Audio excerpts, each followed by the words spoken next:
Yay Media Group. But anyways, speaking of being off, y'all know what I did?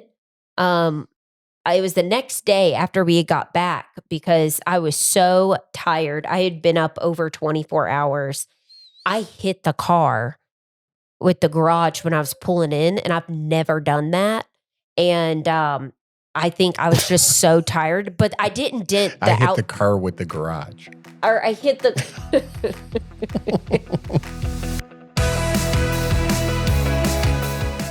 Hey guys, episode 191. We had so much to talk about, so we are doing a two-parter on this one about our travels. Yeah, we're not wearing black again.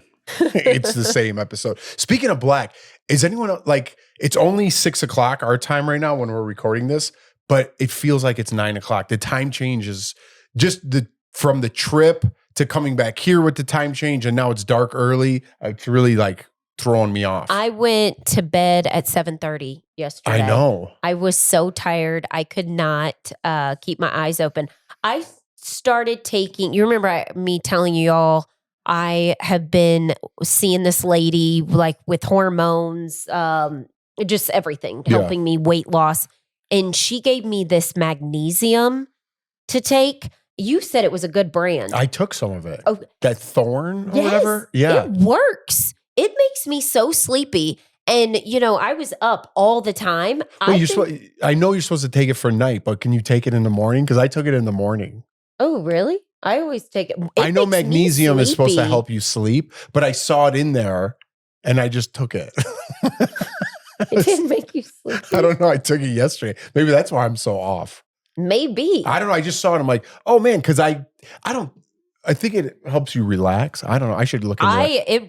It's been working and I've been staying asleep and, kind of goes back into that guy we had on about like at night. I was talking to my hairdresser. Justin, hi. Yeah. And I was talking to my hairdresser today and she was saying the same thing. Like you have to get your sleep because your testosterone drops and all this other stuff. I'm not going to get into all that, but no. But anyways, speaking of being off, y'all know what I did? It was the next day after we got back because I was so tired. I had been up over 24 hours. I hit the car with the garage when I was pulling in, and I've never done that.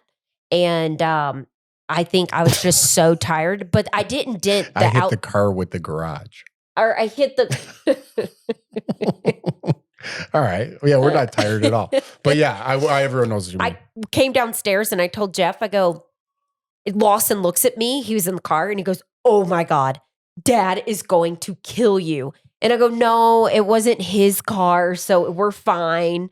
And I was like, and I came downstairs and told Jeff, you were in the sauna. I think you were out of it too. I was like, hey, I just want to let you know, like I hit the car, like I hit the garage with the car. And I was like, it's fine. And I was like, nothing's dented on the garage because I wanted to make sure I didn't mess up something with the house. I mean, my car's already old. I got a bunch of scratches and dents anyway. So it's like, what's another one? But it didn't dent.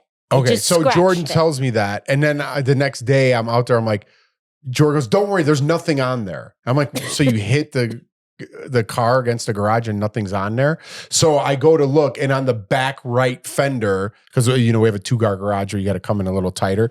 It's all white, like our garage or cream or whatever our outside of the garages, and it's all cream on the back. And I'm like, what do you mean nothing's on here? And I was like so pissed, and I went and got like just like a rag.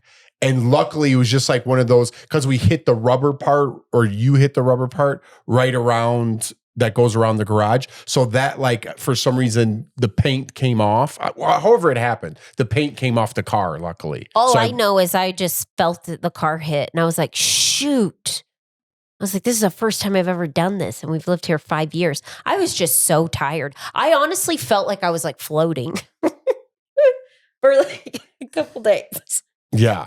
Anyways. I even still, like today, I was just like out of it. Maybe because we're taking magnesium during the day. I don't take magnesium in the day. I take it at night. I did. I just took it because I was just taking as many vitamins. I just saw it in there. I'm like, oh, that's that new stuff. So I just took it. I got to look into that. I wonder if you could take that during the day. I think you can. Maybe you can. I just take it because it just helps me sleep in. But I kind of bounced back. Like the first thing I did was try to work out. You know, I heard like the first thing you do if you're going through like a time change is like work out and make your body naturally tired. So when we got home, it we got home technically Saturday morning, Friday night at 3:30 in the morning. Our plane was delayed in Newark and it was kind of a nightmare getting back. But so I got up early that morning and worked out right away. I stayed up. I didn't even go to sleep. I stayed up until I was like at 4:00. I was like, okay, I'm dying.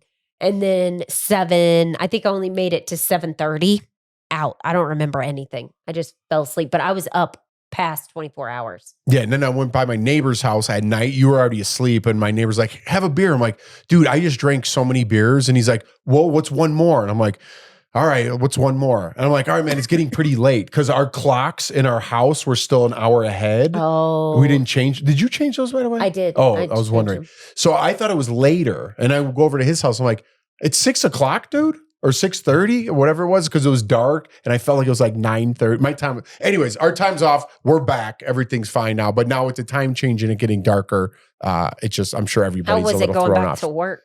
Were you like rusty a little bit? Going back, so we got new because you have to do now. There's no more teleprompter people. You have to do it yourself. Yep. So we got a new like teleprompter system. You got nervous? I was a little nervous because it was like glitchy. I was like jumping up around. You know, I got it now, but I was also nervous like going back. Mm-hmm. I don't know why. Like when I walked into work, I didn't think about work. I didn't think about like anything. Well, that's great. So when I walked into work, I was like, oh man, I got to work and like interview people. I'm like, I better go over my script. So I got there like real early. But anyways, you just kick the dirt off the tires and get back after it. Let's talk more about our trip because that's what's really fun. So we talked a little bit about Greece closing out there and that lady with her stupid umbrella got me fired up a little bit. But Greece is beautiful. I would definitely go back. I think if I had a pick between Greece, Turkey, and Italy, obviously I'd go back to Italy first. Turkey I didn't know what to expect and I loved it. You liked smaller. Okay. I more so liked Kusadasi, which is part of Turkey. And if now they changed Turkey to Turkey. That's how you pronounce Turkey now. Really? Turkey, something like that. Uh-huh. That's how you pronounce. They change it like nationally. Why? I don't because they don't want to be called a country that's a bird here. I don't know if that's the reason why, but it's Turkey now. Well, we'll just say people Turkey, in Kusadasi were awesome, and I liked it because it was a lot smaller. I don't like more so big cities. I get really overwhelmed. And Istanbul is humongous. They said 20 million people. I had no idea. We were pulling up to Istanbul, and everyone was going up to the top of the cruise ship. And I was actually walking the track and I'm like, holy cow. It just kept getting bigger and bigger and bigger as we were there. People there were very nice. It was just a lot because it was overwhelming for me because I was like, where do you even begin? Yeah, but going back to Greece, I mean, it's beautiful. It's so beautiful. It's a little pricey, especially when you go to those islands. It's a little pricey, but so beautiful. And I think my favorite part was like jumping in the Mediterranean. That was in Mykonos, right? Is that Mykonos or Santorini? No, it was Mykonos. Yeah. So, and then we had that. So our day in Mykonos, we had all these beautiful pictures that I'll put up on my Instagram. I took with like a nice camera. I mean, the blue domes and stuff. That's really what you want to see. There's so much to see. You know, we have limited time. So we ran around, took our pictures, and then I'm like, man, I really want to just jump in the ocean. I haven't been in the ocean yet. And then I found this famous gyro place on Instagram. It was like, it's this little stand. And it's I took a picture of it. I posted it. I'm going to say the name of it because the guy was hilarious. Well, I'll get it while you're talking. But so we bought some souvenirs for all the kids. Here it is. Are you in for a Slovakia? Yeah, Slovakia is the name of if you're ever in Mykonos. And it's a tiny little stand. Right by the water. So we went and had a gyro, a little stinky gyro. And then they put French fries in it. Oh, so good though. So good. A gyro in Greece, you got to have it. And then there's like this little beach and I jumped in. I don't know why they're famous for their beaches, but I think it was like way on the other side of the island. And we've already been running around all day. So we found this little beach like right by the port. Jeff made a friend. I made a friend in the ocean. She loves you. Yeah, it was great.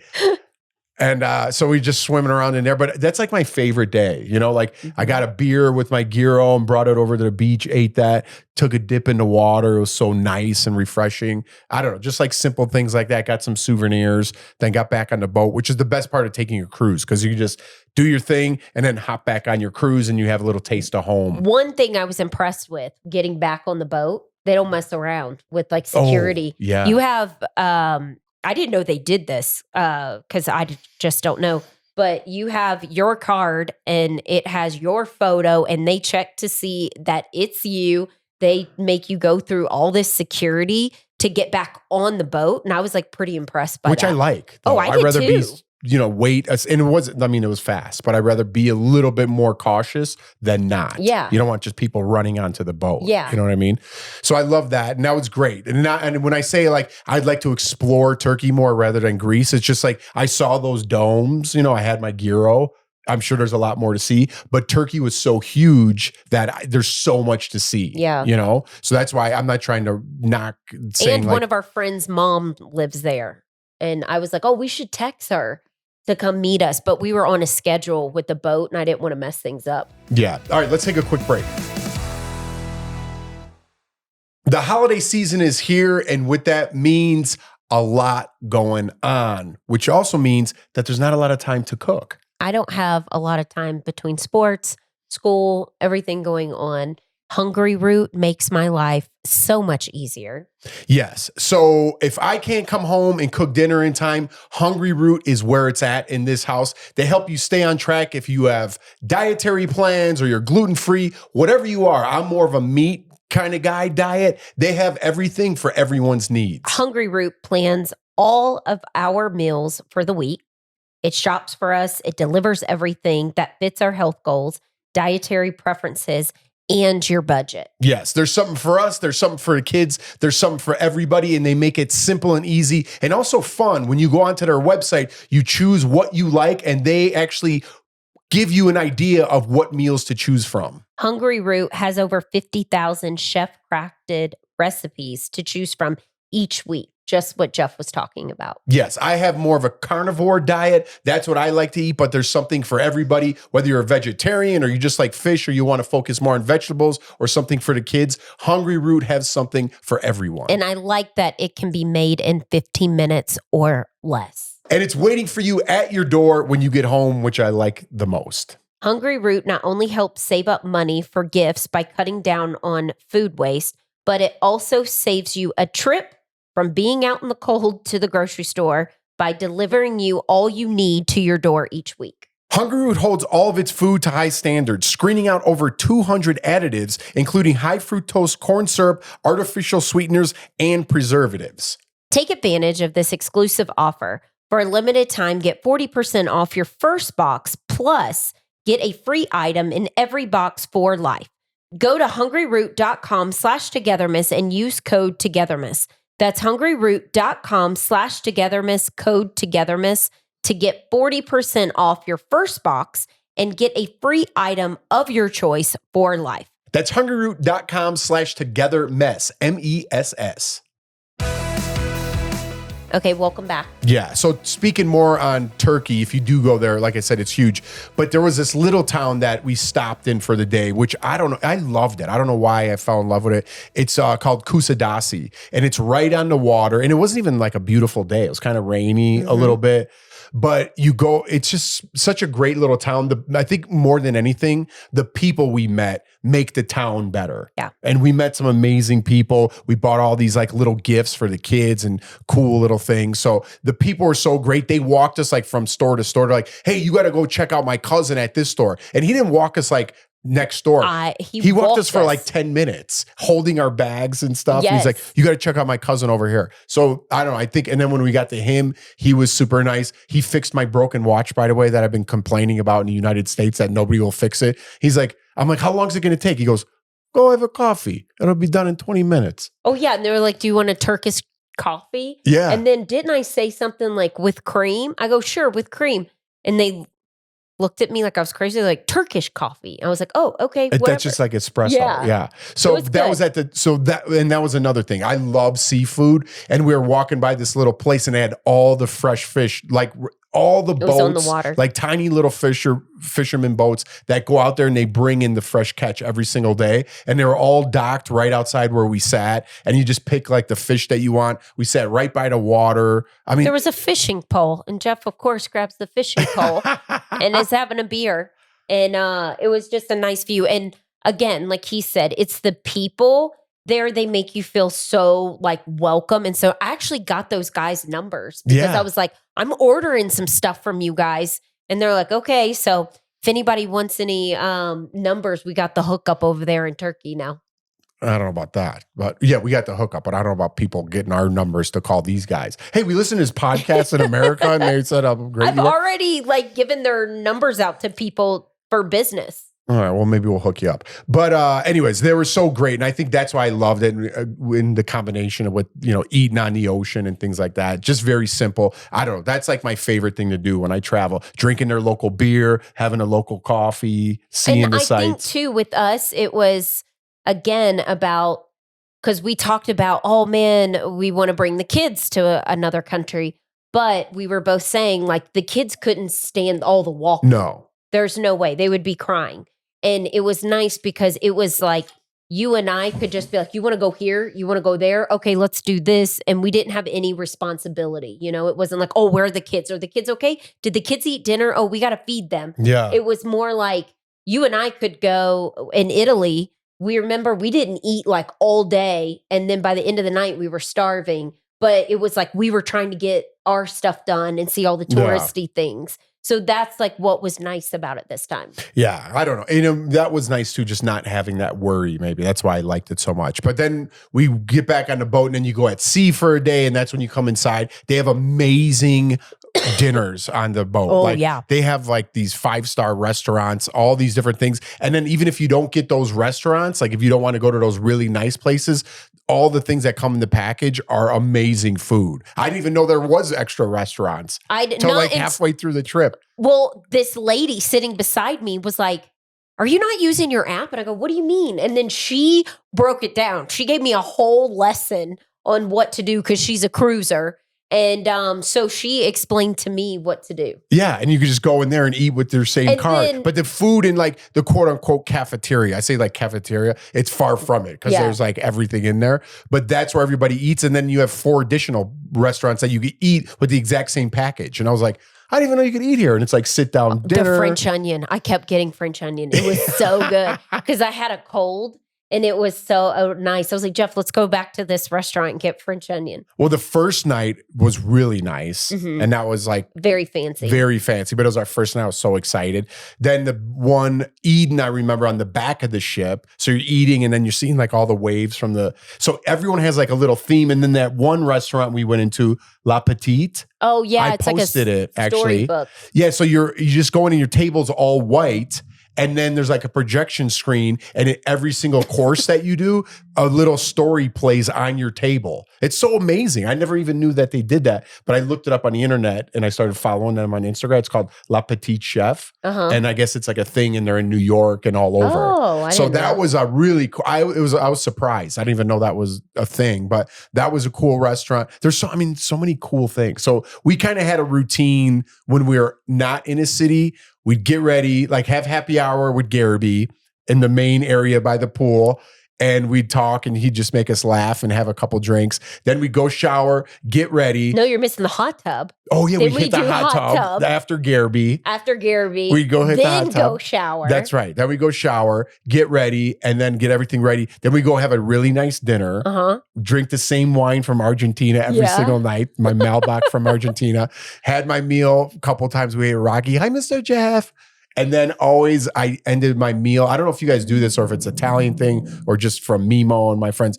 They, when I used to do construction with my buddy Mimo's dad, we'd always come home and have like a little espresso and he'd put Sambuca in there. And Sambuca is like, black licorice and a set liqueur. I don't know if you'd like that. I love black licorice. So it kind of sweetens the coffee. So after every one of my meals, I don't know why you don't do it at home. I got Sambuca in my espresso. Mm-hmm. And then we do that and be like, what do you want to do? Should we hit the casino? And then go to the casino. And then if it was like silent disco or there was a show or whatever they had going on. Yeah, they had something every night. And then we go, and then we did this raffle and we were like, we're going to win the raffle. It was like for this watch. And then the last night we were so exhausted from our excursion. I was like, I don't even care anymore. But we kept telling ourselves we were going to win. You kept saying that. But nobody knows what we're talking about. Anyways, let's get back onto like Turkey. So Istanbul, we get there and so huge. There's so much stuff to do, so much stuff to see. We went on an excursion and this guy, our guy, well, how cute was that guy? Yeah, he was very sweet. He was so young. great. So we saw as much as we could. If you go there, the Grand Bazaar is there, which is like you're in the Flintstones, meaning you just keep walking and walking, but it's the same shop and spices and everything. Oh, yeah. There's like a million of the same thing, but it's so huge, so many people, so much going on. And then we got to go into a mosque. I didn't know anything about, the Muslim religion or mosques or anything, but we got to go in there and he kind of explained everything and why it's built and why it has the domes it does. And 4 domes mean one thing and 1 dome means one thing. So the more domes you have, the higher up person that built it. Like, so the Sultan would build it and that would have 4 or 5 domes on it, whatever that was. And he just explained a lot about the religion. I had to wear Jeff's sweatshirt because I didn't have a head wrap. You had to cover up to go in there. So it's just nice learning about, the different countries and cities. And another thing about like how everyone has been conquered at one time. Like that used to be a Catholic place and then the Muslims moved in and now it's 90% Muslim and they kind of painted over and built over a lot of the Catholic churches, or I should say Christian too, it was a Christian religion. But like, the Greeks invaded the Turks and the Romans. And it was just, it's such an old place. We think of, America as like, I don't know if anyone thinks of it as old, but 1776. And then you go to Europe and they're like, oh, this church was built in, 1500s or 1300s, or we went to Pompeii. That explosion happened in 76 AD. Mm-hmm. Like, and there's this like thriving, I think it was 79 AD. 79 AD, yeah. So, but I mean, like a thriving city, that was at 79 AD as opposed to what was happening in America. Like I know natives were here and things like that, but there wasn't a thriving city with a sewer system and brothels and theaters and coliseums and things like that. Not knocking anything. I'm just saying like we're a very new country when it comes to the world. I think it was very interesting in Pompeii, the people that they have discovered. Oh, yeah. Their body. And there was one I posted on my Instagram because I was just like, that was somebody. And they're so little. And they said the lady was pregnant. And then you could see her bump. Yeah. Where she was pregnant. Also the chains that she was in. So she was a slave and you could see the chain around her. So yeah, we'll get to the Italian part of it. But Turkey was great. So we saw all that stuff. And then what do we finish up? Oh, and then we went to a cooking class. Yeah, we did the cooking class and that was Jeff picked that excursion. And that was actually a lot of fun. The chef was fun. Our group, I think in your excursions too, it's the group of people with you. We had a fun group. Mm-hmm. And we kept running into the same people. And then even at the airport, I ran into the people. They're like, oh my God, our excursion friends. And that, I don't know, just cooking. And then we got to eat it. With a Michelin star chef at a Michelin star restaurant, which Jordan didn't know what that was. I didn't know what it meant. But yeah, that was pretty cool to cook with a Michelin star chef and use all these different ingredients. And we took filet mignon and put it with onions and all these other crazy herbs. Pistachio. We went cashews? No, it's pistachios. Oh. And all these crazy herbs and berries. And then you put your filet mignon into this melon that you put in the oven. I don't know. It was amazing. I told the guy, I was like, this is stuff I would never even think to put together. And it tasted so good. And then I was craving these the other day because I started my period.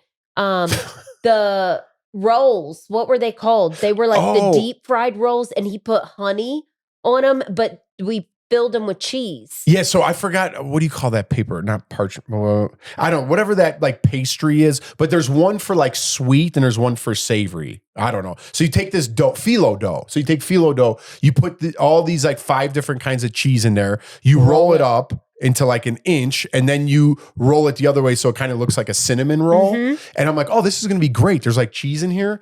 But then you put all honey on top and make it sweet. And then you put pistachios all over the top. And you they like deep fry it. It was so good. Yeah, and then we had some Turkish guy on, Ergun Terjan, if you're in the Denver area. He owns a salon in Denver, and he's Turkish. And I was showing him all my pictures and that stuff. And he goes, and he knew, he's like, oh, blah, blah, blah. I'm like, oh, you know that stuff? He goes, yeah, it's Turkish. You know, I was telling him all about it because I interviewed him today. Well, he's always on the show. I need to find a Turkish restaurant so I can get those crispy rolls. We got to find out what they are. They're so good. They're so good. But yeah, so I loved that. And the people were great. And then we left Istanbul, and then we were cruising for a while back to Italy. So when we got to Italy, we hit Capri. Because that was on my bucket list. I've always wanted to go to Capri. Right. Well, we get on to Naples. So we hit Naples, Capri, Santorini, or Sorrentino. No, Sorrento, and what was the last? And Pompeii. Pompeii, yeah. Yeah. So that was our last stop on the trip. So we did do. How much time do we have? You want to take a quick break? Sure. All right. All right, we're back. So getting into Italy now, which, you know, obviously I have some Italian roots, so it means more to me. And everything happened, you know, with my it meant a lot more. I don't want to get into. Here, I'll talk. No, Jeff. I'll explain so you don't get. So I brought some of my mom's ashes. That was her choice to be cremated. So I brought some ashes.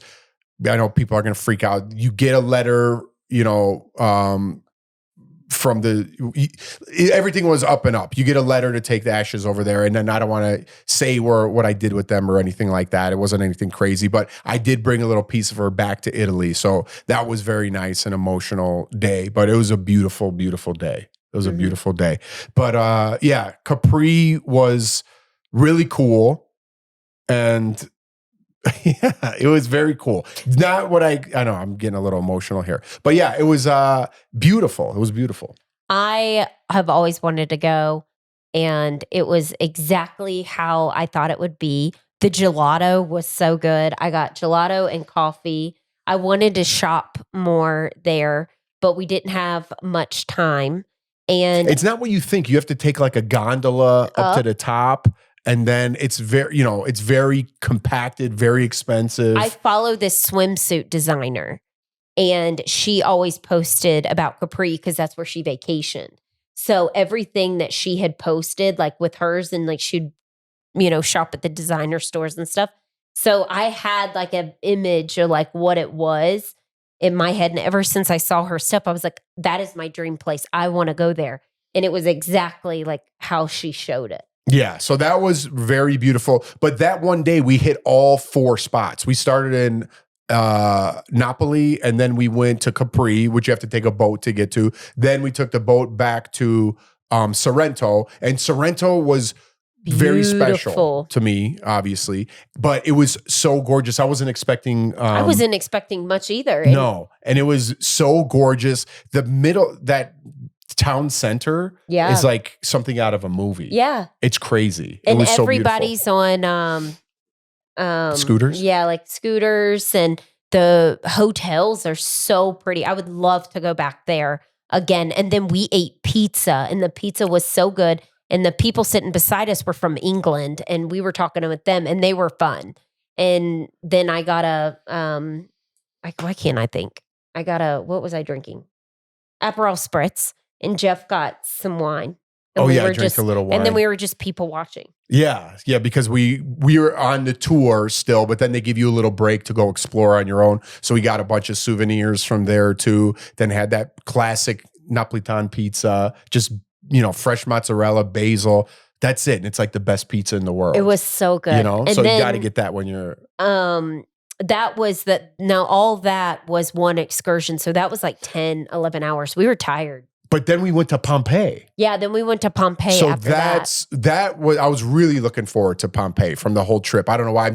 I'm fascinated with history. I love it. And I love learning about like, just the times and like how they ruled over the people and the government and how it's not so different than right now. Well, they were so smart. Like how they thought to build the stuff and like the stadium seating, how that one area he took us to. I'm like, how did they know how to do this? And then what he was talking about, the cobblestones, it was almost like our speed bumps, like how they came up with it. It was so like the horses. Right. So but that was for the running water. So they could run all the water and sewage and stuff out of the city. But again, you have to think about how long ago this was. I know. That thing hit in 79 AD. They were very smart. So they built this whole civilization, right? They have the engineering was out of this world back in, like how'd they even do all that with all the modern tools? I can't even believe they dug all that up. And the whole city was covered in ash. I mean, gone. So archaeologists got all that out like piece by piece and kind of studied and figured out where went what and kind of put the town back together. And just, I mean, when I say like brothels, there's even like back then, there's like a penis in the middle of the road made of stone pointing to where the brothels are. It's just like I don't know. It's just not that that's engineering or anything. It's just they think of everything. And it was just, I can't imagine what the times were like back then. I know there were rich and poor, and like we visited this one guy's house, and obviously there's no roofs or anything like that, but they walk you through it and they show you this is the living room. This is where the fresh water would go down. This was his other bedroom. So this guy had like 7-bedroom place all the way back then when there was nothing, right? So he was like one of the richest guys, obviously in Pompeii at that time, some big guy probably in the Senate at the time. And he had like 14 slaves that lived in the back, but they weren't necessarily his slaves. They were servants, obviously, but it was more a sign of status. Like I could afford 17 people. And that's just the way life was back then. I'm not saying whether it's good or bad or whatever. I'm not getting into all that stuff. I'm just looking back into history. That's just what the tour guide told us. Yeah, but I'm just like anywhere, like every city there has been conquered by a different group, whether it's the Romans or whatever. And it's just very interesting how they all went through that and like the civilization and the engineering and everything that went into that. Imagine living back then. And they were so intuitive that they even found that lead. I thought this was interesting too. I thought that our guide told us. So they could take lead and manipulate it. So they made a sewer system or a water system made out of lead, and they were all drinking out of lead pipes for centuries, and they couldn't figure out why people were only living till like 40 or 50 years old. And some of the kids had some bad problems, and because they were getting that lead poisoning, they didn't even know it. So speaking of how smart they weren't exactly that smart. They didn't figure that out for a while, but just all of it put together and how they figured things out. It's just, I loved it. And I came home and watched National Geographic. It's on Disney Channel. I looked up Pompeii. Yeah, I did too. So those bodies that you see in Pompeii, if you ever seen a body, they're not their actual bodies that were like, a lot of people think it's like the lava just froze them in time. What it was is their bodies were under there. And then back in the day, some scientists figured out if you put like plaster into one of those, they would find out where the bodies were. And then they put plaster in there, and the plaster would be the outside of their bodies. That's right. So, but their skeletons were still in the plaster. You know what I mean? So there was kind of like a hole. Yeah, there was like a hole in where they were buried. Yeah. But so all the details were there. But I was watching a show, and a lot of what the scientists did, they were molding like the face to make it look more like a face. Oh, really? So on some of them, so they tell a story. So there's like some of the famous ones, and they were telling different stories. And then the scientists were looking to see if those stories were true or not. Because at the time, he was trying to sell people to come as like a tourist thing. Yeah. But that's all not here or there. But so that it's just fascinating. I could have spent days in Pompeii learning about things like that. I had a sorbet there. They did. And then we got right back to the ship, and you had to be back at the we got there right when you were supposed to be back at the ship. Yeah, and then we that was our last night. And did we even go to dinner? I can't even remember. Yeah, we went to we went to the show. We went to that dance show. That was our last night because we were tired. Wasn't that our last night? No, I don't think so. I don't know. I can't even remember anymore. It all kind of blends together. But it was so I know fantastic. we went to bed early because we got up early the next day. I just remember like I missed my lattes, my daily lattes. I know. They you were get so so good. spoiled on that trip with everybody treating you so nice. Washy before yummy. Every day. Every day you walk. You get hand sanitizer, and that lady would say, washy before you yummy. I could just like, I don't know who knows what I'm talking about, but I could just like see our daily routine. Walking through, the doors open. You go to the left of inside where the old people and the hot room hang out. Oh yeah. And you walk It was through. like all the old people reading books and everybody was sleeping And the room in their was mouth super open. hot. It was like the pool inside hot because there was a pool and 2 hot tubs. So you walk through there from the elevators. Then you walk on the main deck, and that's where Garrity is on the right. And then the pool for everybody's in the middle. Then the dining's in the back. And it's like, that was our day. And then I go, all right, I'm going to go work out. And then you walk back and be like, where are we? Where's the workout room? How do we get back to our room? And then I don't know. It's just turned around. It was just so much fun. I remember like in the beginning being nervous, like this is too long. This is too long of a trip. And then at the end, like, man, I'm ready, but I could stay a couple more days. Yeah. You know, it was just so beautiful and nice. Well, when you know your kids are fine, and our neighbors are amazing. They were like helping our families, and the kids were fine. My friend did tell me the first 2-3 days we were gone, Lawson was like mourning us being gone and was like moping and laying around. And she came over and was like, do you want to go watch football with her husband? And Lawson's like, she said he perked up and hung out over there. And then he was fine. Yeah, they were good. We talked to him every day and they were sounding great. But I really I don't think the lady with the umbrella was the worst part of the trip. I was exaggerating.